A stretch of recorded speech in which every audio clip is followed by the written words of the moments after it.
Okay, thank you very much. Okay, I think just now we already had a short introduction, so I will keep it brief. So I'm Mei Hui and I'll be the moderator for today's session. Just a little bit, just now mentioned that I was a JD candidate. So that was yesterday. I just received the letter from Registrar that I already graduated. Yeah, so double alumni now. So I've been alumni twice, class of 24 and class of 26. So always happy to be back and to contribute back to SMU as well. Okay, so I think just now Prof. Robert already gave quite a good introduction about what quantum is and also an introduction about himself. So now I actually like to invite the two of you to give a quick introduction about yourself. Okay, so Edwin first. Hi, my name is Edwin. I'm actually the Chief Revenue Officer for ABPGroup. I'm in the industry, especially in the cybersecurity space, for about 20 years or so. Been in different type of companies, from large MNCs, vendor companies, to currently with APP. And I'm also a computer science graduate as well. Thank you. Wai Tuck. Yep, I'll just briefly introduce myself. So I'm Wai Tuck. I am the head of labs engineering at WatchTowr. It's a really, really cool startup. We started in Singapore, and I joined as basically a researcher. Then we grew really quickly, and it was really exciting to be part of the journey as we grow internationally. So I lead a team of hacker engineers, and right now I'm actually doing my PhD as well. I will take 2 more years to become a double alumni, unfortunately. So still 2 more years in my PhD, but excited to be back at SMU, although I'm still coming back every week. So yes, happy to meet everyone here. Okay, thank you both. So a bit of introduction about what I do. So I'm currently the president of the cybersecurity chapter at Singapore Computer Society. So I'm quite active in the cybersecurity space. Previously, I did come from a tech background. So although, as mentioned, so in the SMU, I'm a law student. I did my Master of Laws and also my Juris Doctor, but previously I did my PhD in machine learning and computer vision. So as you can see, I think a lot of these disciplines do integrate. So I think just now we heard about what quantum computing is. So one of the key things is that I think a lot of us have in our minds is that how real is the cybersecurity threat in this space? Because you can see that just now there are a lot of applications. So this question is for all three of you. So how real are the threats today? And because we can see it's 2035, it's not that long ago. So the follow-up would be actually, what are the things that are most vulnerable and the industries that are most vulnerable to this? Maybe I can start first. Yeah, so I'm actually coming from a more commercial aspect, and I probably speak more layman than probably Prof. So I think importantly, if you look at this whole PQC, harvest now, decrypt later, what really we are talking about is cryptography. And a lot of y'all may think that cryptography, does it really applies to me? And Prof. Deng has actually done a very good sharing of how it applies to every one of us. In fact, a lot of organizations also look into this. Now, 2035 sounds quite far away today, but actually it's not that far. In fact, Google did an announcement. They were saying that quantum computer could be as soon as PQC could be as soon as 2029. Much way ahead of the schedule. And cryptography talks about encryption, keeping your data safe, keeping your hard disk safe, your documents safe, your communication safe. Now, if these are being broken today, what kind of impact it has? Especially you look at long life documents, long life information that you may not think so much of, like, for example, your health records, government secrets. You heard about a lot of this situation where secrets are leaked in the internet itself. There are information that you probably had to keep for a long, long time. Okay, document that you sign that probably will last forever. All these documents can be forged, can be decrypted. This information become something that perpetrator will be able to utilize on. That becomes a very big concern. So industry-wise, definitely the more immediate one will be public sectors like defense, military, probably those will be more focused on.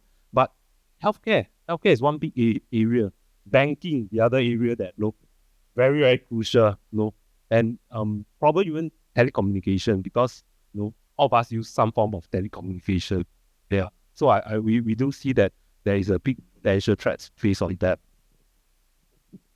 Maybe just to add on, I think the danger of harvest now, decrypt later is that it's a danger right now. So it's not a future danger for 2029, for example. It's a danger today because adversaries can look at your data. They see, oh, this is coming from WinDev, and they collect the data, they store it in their hard disk, wait 3 years later, and they have the quantum computer, they decrypt the data, then they see state secrets. Maybe it's not even state secrets. Any communication that you give to any external provider today.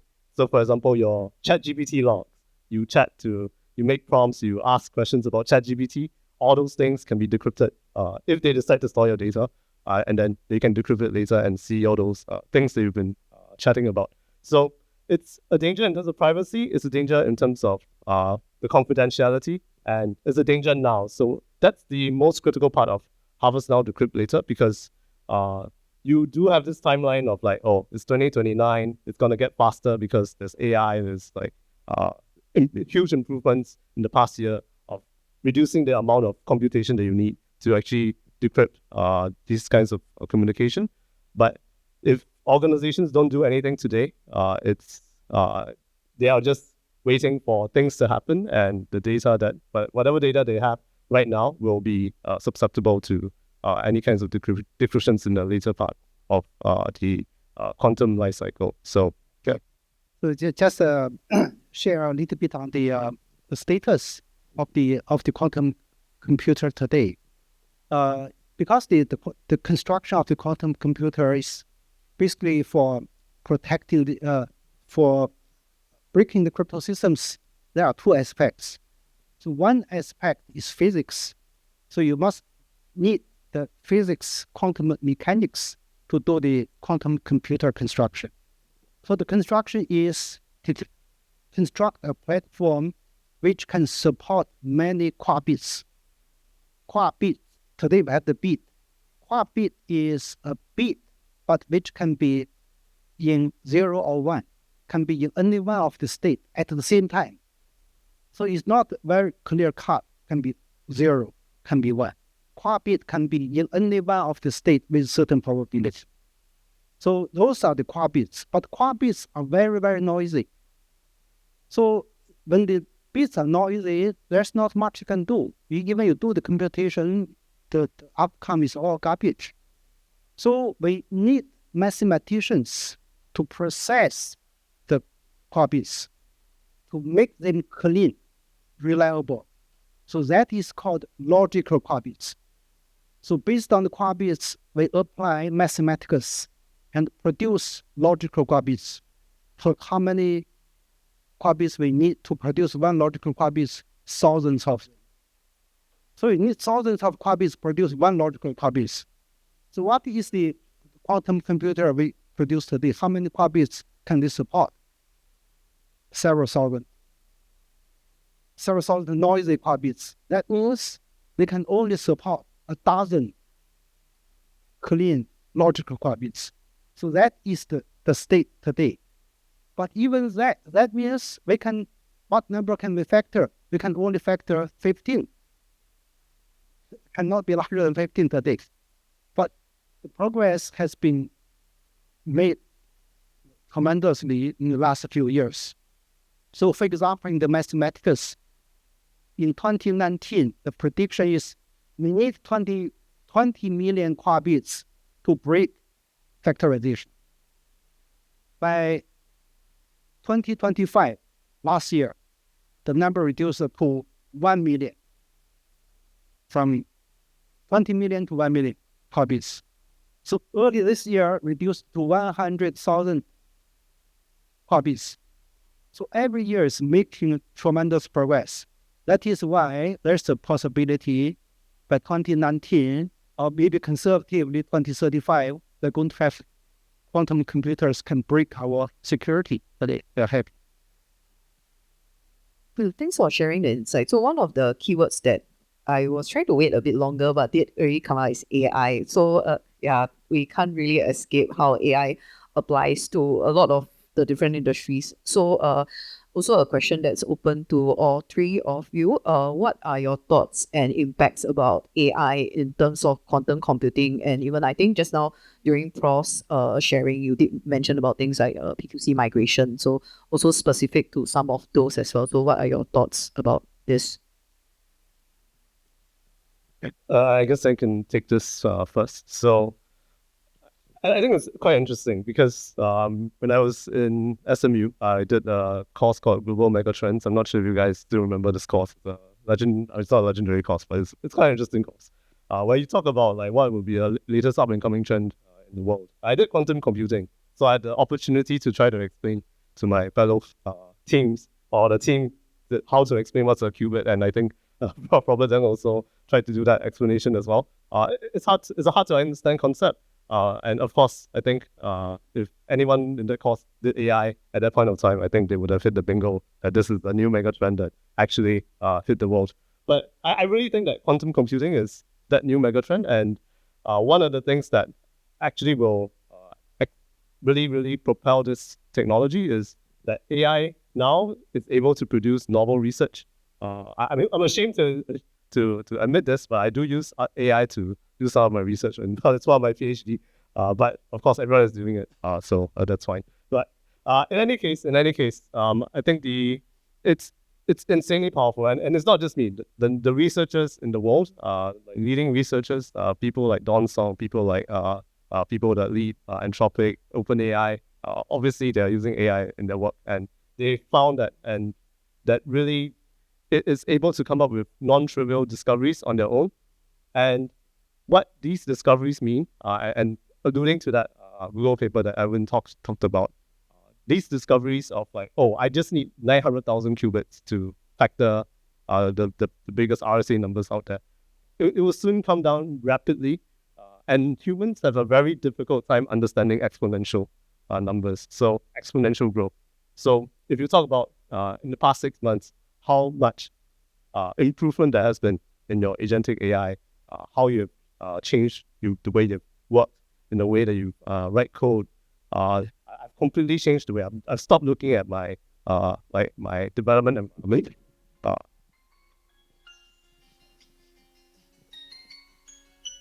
And yeah, so I stopped looking at my developer environment, and I essentially just talk to an agent now. It does the work for me, and I don't have to do too much about anything.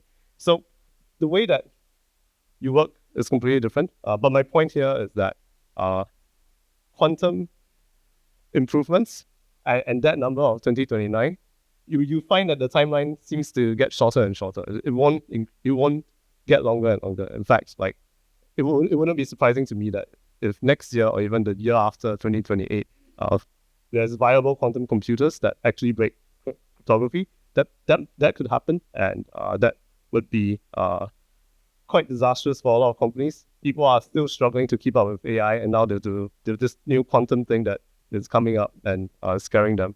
So that's a huge thing that they need to think about. And in terms of migration, I think thankfully that's one place that AI can help a lot. So the things about understanding what an organization has in terms of their cryptographic assets, the things that they have to secure, these are things that they can use AI to discover, to inventory, and then later on ensure that in their code bases or even in the appliances or devices that they use, it uses the things that has PQC inside. So the discovery and then the migration is a lot easier with AI, but I think the companies need to start to think about, I need to do the migration now, which they probably won't do because they need to look at AI first, and people are really struggling with it. So I think that's my take. Yeah. Maybe I go ahead. So I think Wai Tuck has brought up a very good point. I mean, the use of AI right now is going to be there, and you can't deny it. In reality, AI, when it comes to PQC migration, does definitely have some level of help where they can, like what Wai Tuck say, do the research, use some automated processes. But at the end of the day itself, if you really look at PQC, the human risk element still becomes something that's very important, because you need to still have that human element to make the right decision. While it can help facilitate by gathering information such as what kind of assets are PQC ready, what are the assets that probably still vulnerable. They can do some of the mundane stuff, but you probably wouldn't want to 100% rely on just AI, because that means that a lot of the items may be missed out easily. Yeah, so human element will still form a big piece of it alongside with AI. So AI does help, but human element will still be quite crucial. I think for the application of AI for PQC, in fact, SMU, we are in the process of setting up a center on PQC technology. So we'll be sponsored by some of the government agencies. And so one of the project in the center will be migration. So the migration, as Edwin mentioned, is we cannot totally rely on AI, but AI can help. So AI, if we take, for example, today's AI model, ask the model to do a migration, impossible. It will not be able to do so. So initially, we need, for example, a security specialist to do the migration, a different kind of technologies, applications, implementations of the crypto in software and hardware. So some of the migrations initially have to be done by human beings. So there are such efforts already. So AI can learn from those past projects, can learn what happened with the export assistance, what are the lessons learned, what are the techniques to be used in migration. So we use those cases to train the AI model so that when it's trained, can help us to do the migration. I think one of the key things that was also brought up is actually the risk and governance, as well as people in that entire process. So I believe there are a lot of folks in the audience in your different organizations. You come from all the different industries, might have encountered quantum or might not have encountered quantum. So want to open this question to the panelists as well. So what are some of the things where organizations can do to make themselves quantum ready at different stages of maturity? Maybe I can take a go at this. I think in terms of the state of readiness, really dependent on the use of the cryptography that you have in the organization. So the very first step that most of the organization need to undertake is to discover. Discover in terms of what do you use it for. Different organizations maybe use it for simpler stuff, such as maybe just to encrypt certain files, secure certain sensitive information. But there are more mature organizations such as banks, government agency that uses a lot more broader aspect of the cryptography. So we need to first have that step of understanding, knowing what you need to do. Then you go into the asset inventory discovery stage, which is really to know what is vulnerable, what is not vulnerable. Today, while we say PQC, we say that RSA, ECC, all these encryption algorithms are vulnerable to PQC. Is all the algorithm today that we use fully vulnerable? May not be, okay? Because there are certain, for example, hash-based algorithm. While it is strong by itself, it's not 100% PQC secured, but you can actually increase the size, the length of it, and it can probably provide certain level of protection as well. So it's not say all the encryptions today are useless when it comes to quantum computing. It's just that there are different techniques that you use.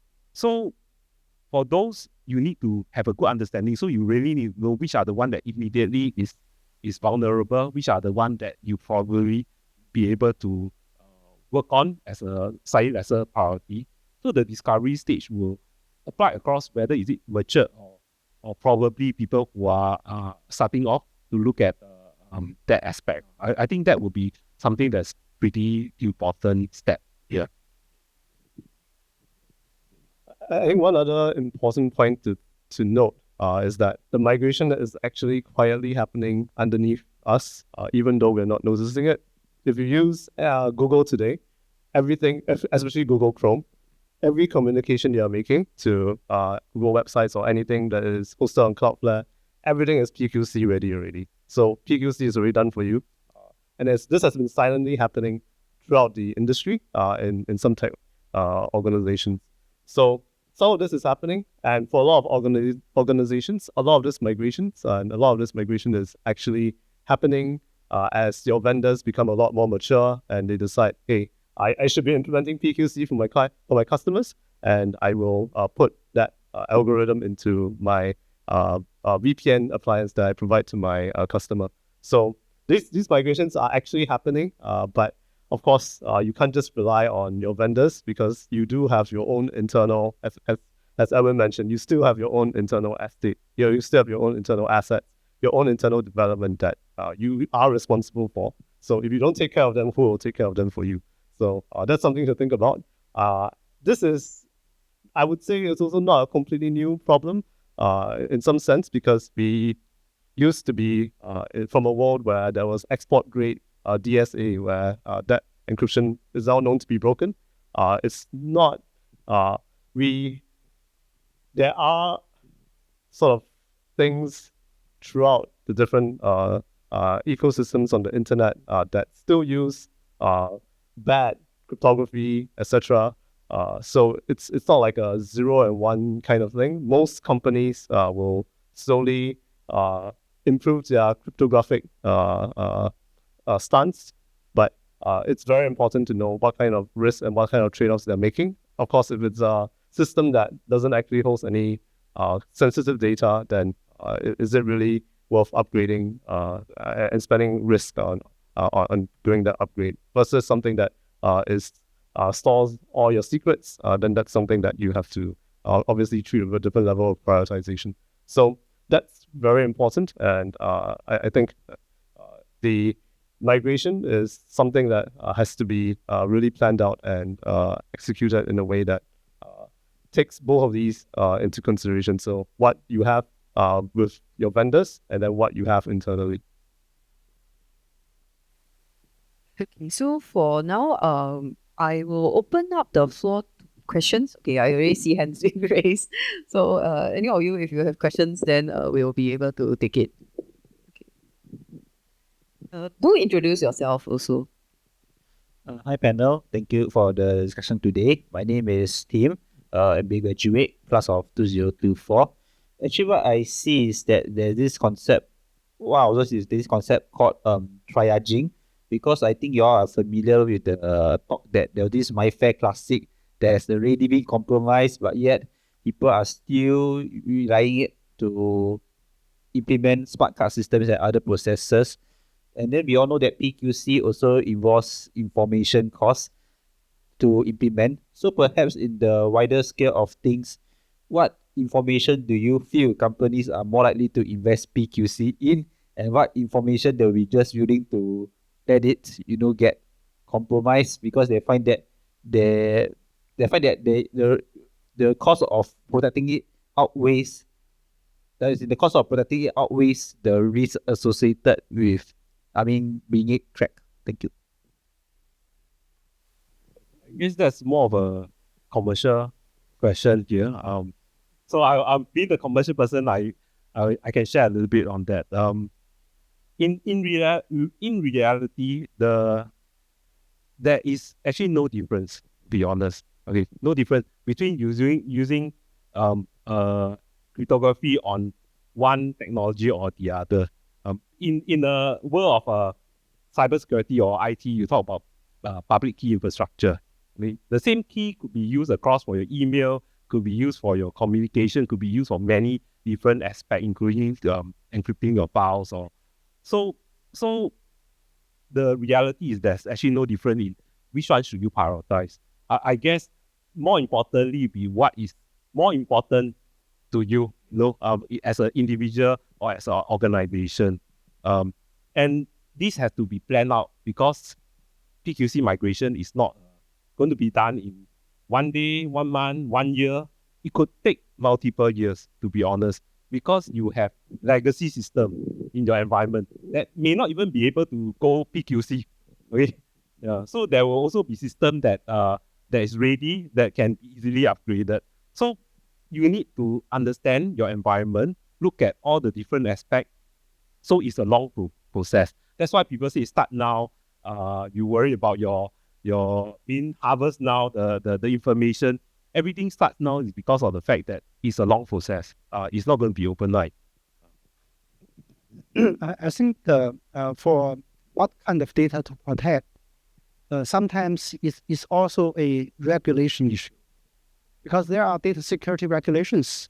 Lots of companies are doing encryption using cryptographic techniques to do the data protection because they have to be compliant with the regulation. If you're not compliant, you get fined, can be very heavily fined. And for example, suppose MAS says by this day, the banks and the financial organizations must complete migration. So it also becomes a compliance issue. You have to do it.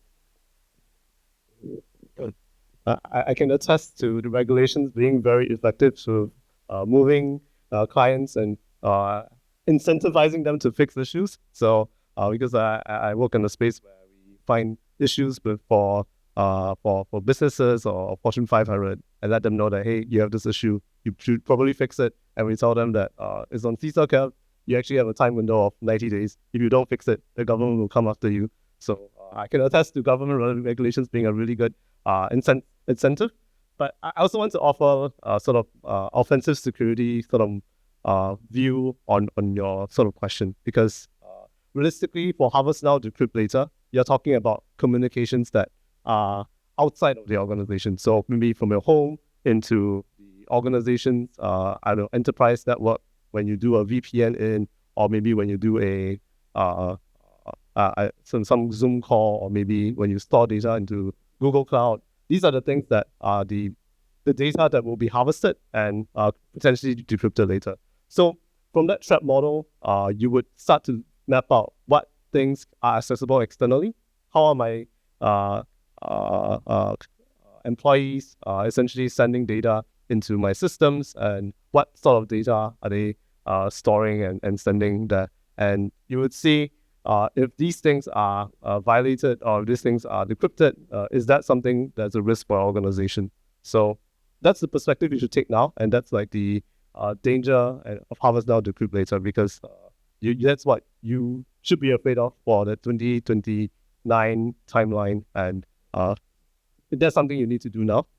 But in 2029, there's other worries to worry about, like authentication, like signing, and all these other things are a later problem, but now it's all these things that you're sending over the internet. Maybe I can just add a little bit more on this topic, because while we talk about harvest now, decrypt later, which is really talking about privacy, because you are trying to decrypt something that you are protecting. Now, there's actually another terminology called trust now, forge later, okay, which is another term, okay, but they are actually closely related, because it's also about PQC, about decrypting. Now, harvest now, decrypt later talks about historical data that you have, that you want to protect, that you don't want people to see. Okay, that's why you are trying to protect all this information. And you're trying to get the encryption to the ready state where with quantum computer you're not able to break as well. But there's another topic which is actually the identity piece. Because when you talk about trust now, forge later, here we are talking about people being able to decrypt the information and forge your identity. Means that whatever that previously you think that, okay, I have a digital signature, I can use a digital signature to sign. Someone else can forge that digital signature and start signing it. Now that is only at a personal level. But imagine if you do publication, or you are a computer or a product producer that has a lot of updates, people start to forge that, or even application, you have a mobile app or whatever, and then people start to forge that and say that it's a highly credible update, and it's sent out to everybody, and this contains vulnerability, exploit, or even malware inside there.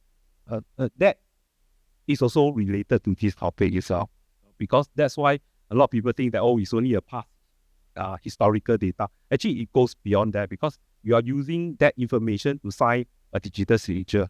Now I take that same signature, I forge it, I can pretend to be you. And that's how concerning.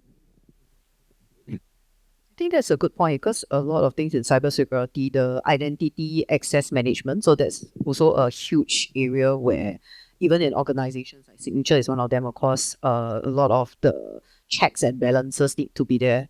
Not quantum specific, but also very important for many of the organizations. Maybe I attempt to answer this a little bit from a commercial standpoint. So whether or not quantum computer is easily available, I think you need to take a step back and look at who will be interested in decrypting your data, which is actually the perpetrators. And I mean, if it's a neighbor next door, would he be interested in decrypting your data? I don't think so.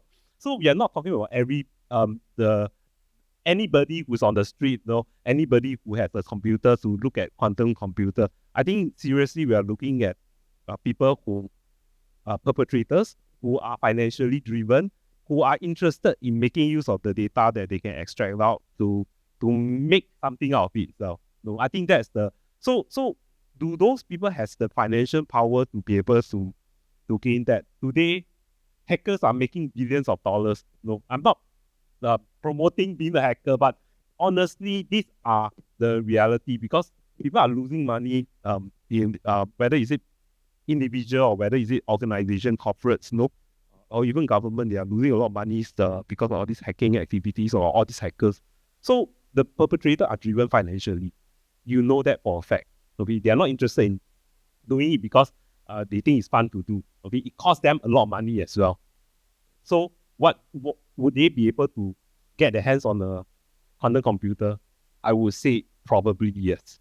So is it going to be everybody? No, but at least it will be probably those people who are definitely keen, especially like state secrets and stuff like that. You would imagine that, even state. Okay, I really don't want to use that, but state-sponsored opposing countries may be keen to do that as well. And you think that countries won't be able to afford a quantum computer? I beg to differ. Yeah. So I think that's the number one piece itself. So really need to consider that as a reality. The second one was on the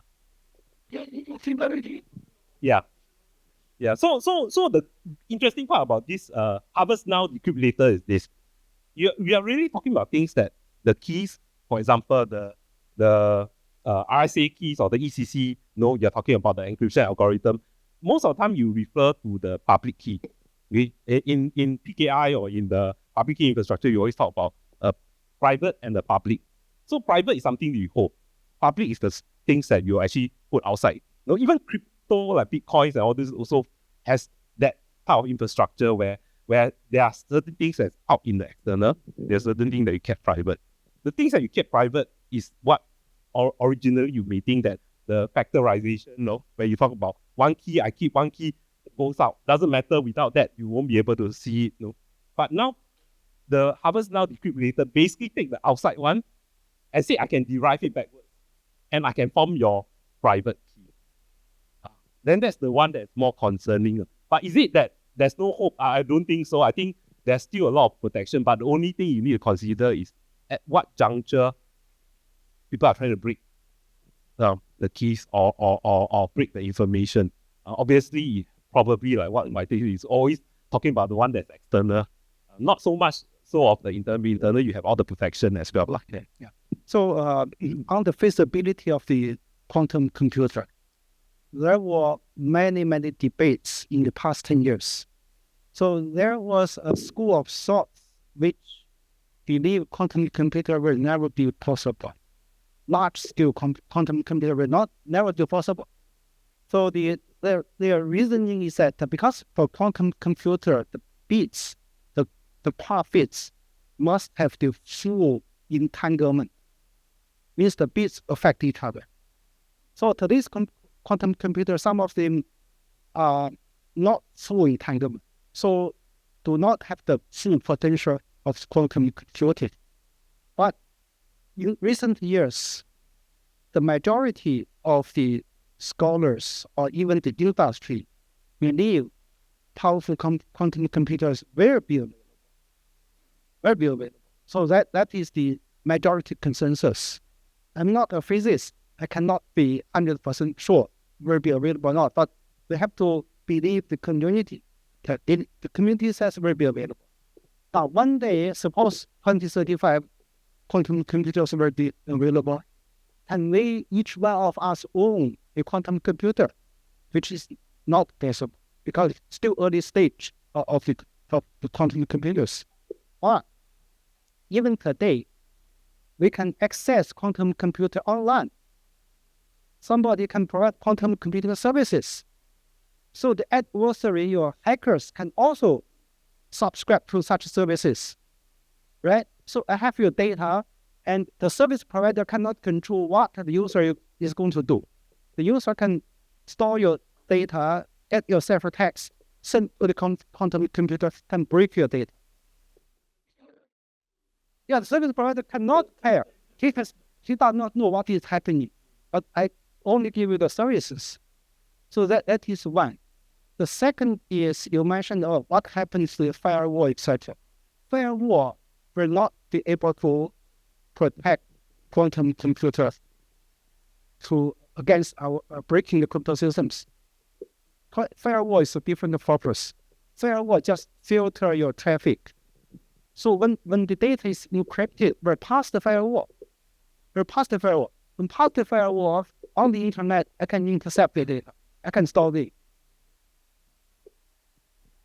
I think the sort of to add on to Prof. Robert Deng's excellent sort of explanations, I think quantum computing, you shouldn't isolate it to just breaking sort of ciphertext. That is one use of quantum computing, but it won't be the most widespread use. The modern quantum computers are expected to solve optimization problems much faster than any other classical computer that we have today. And do you know what artificial intelligence is trained using?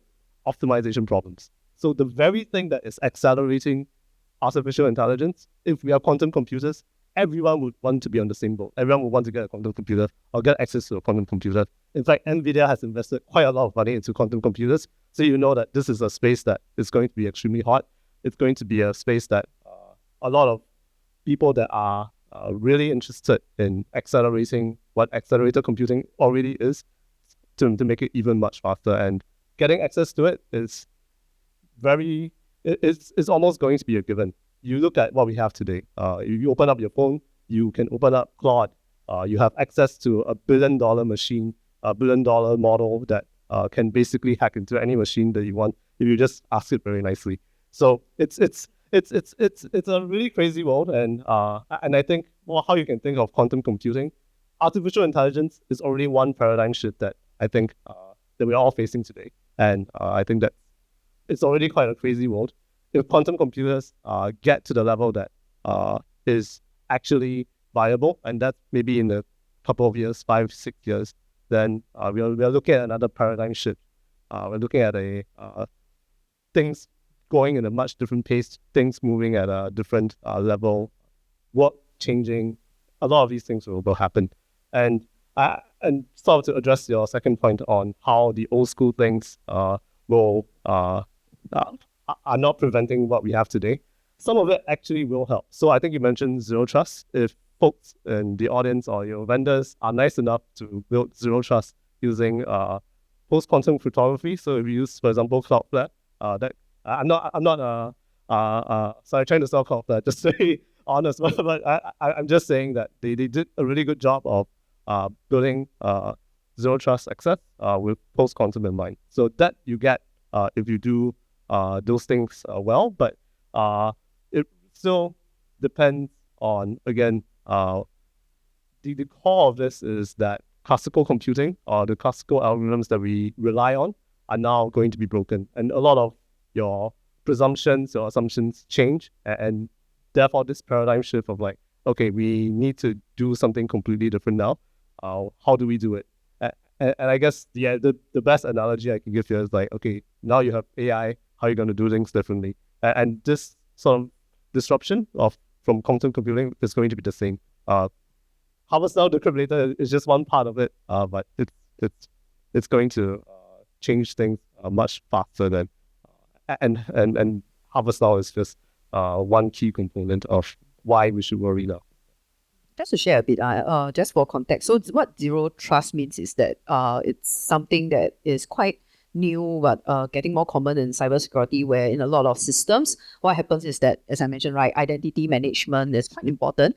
So in a zero trust system, when the user log in, actually at every stage, they do need some form of checks and authentication to make sure that you do get access to information that you should only see, and what you shouldn't see, then you should be kept out. So that's a gist of the idea. And one of the things that I also like to add on is that definitely you can't negate how important cybersecurity is, but fortunately or unfortunately, the reality is that every organization does have a different maturity and also resources. Like as we say, right, there are companies or organizations that could afford all kinds of tools, not just in terms of quantum computing resources, but security protection and all that. Whereas some companies that are less mature, they may not even be able to afford like computing as a service and that kind of thing. So it's a bit of a balance. So of course, bare minimum, there are some standards that the different, just now we saw, right? So there are some industry practices and guidelines that should have been there, but some are more regulated, some are less regulated. So it's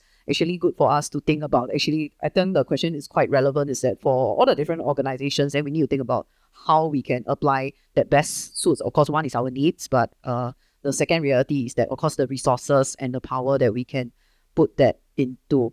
I think in terms of OT system or IoT, maybe IoT and OT, actually, I keep them as two different worlds, because there is a different.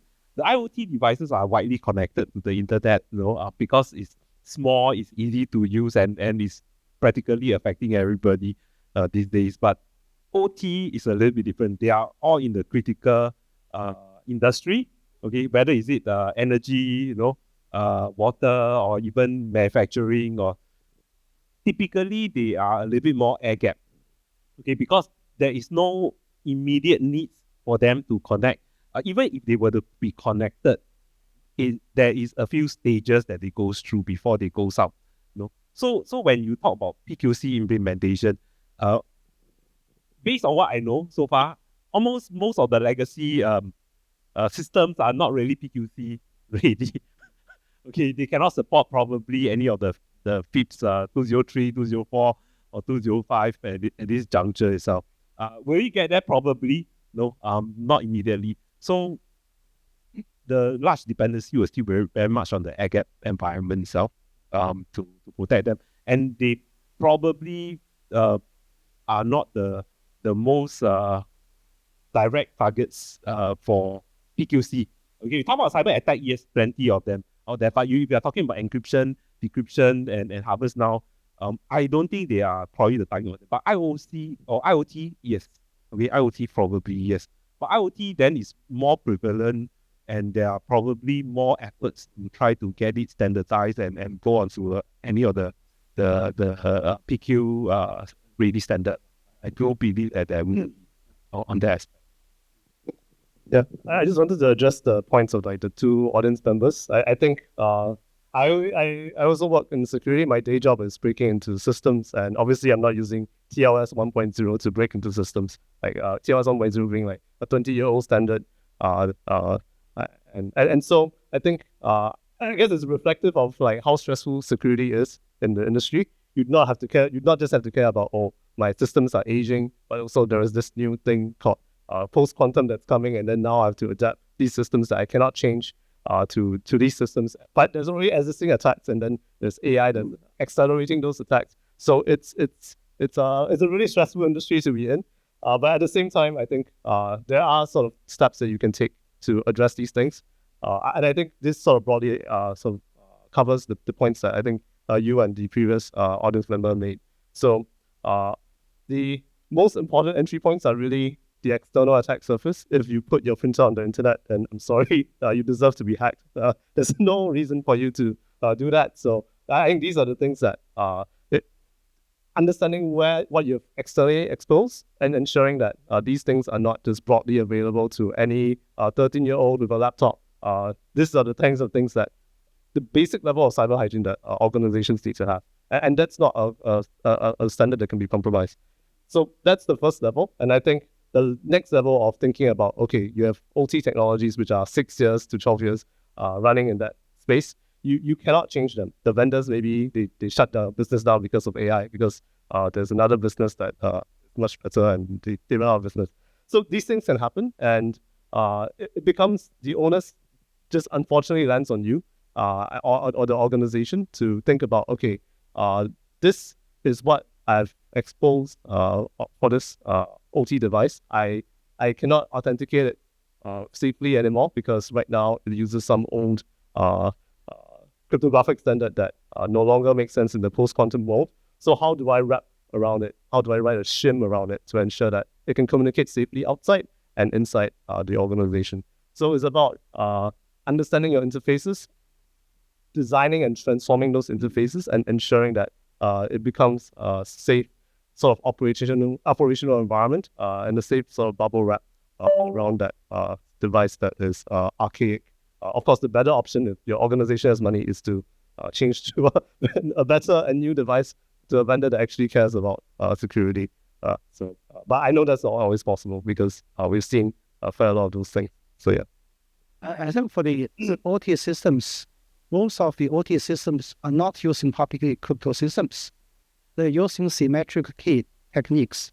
So if they're using symmetric techniques, they're still safe.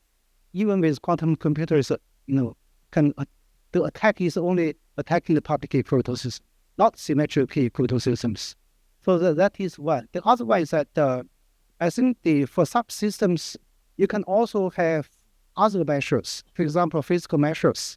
You can have the biometric authentication. You can have doors and locks, etc. Right. So the security is not only electronics. Have multiple aspects of the security.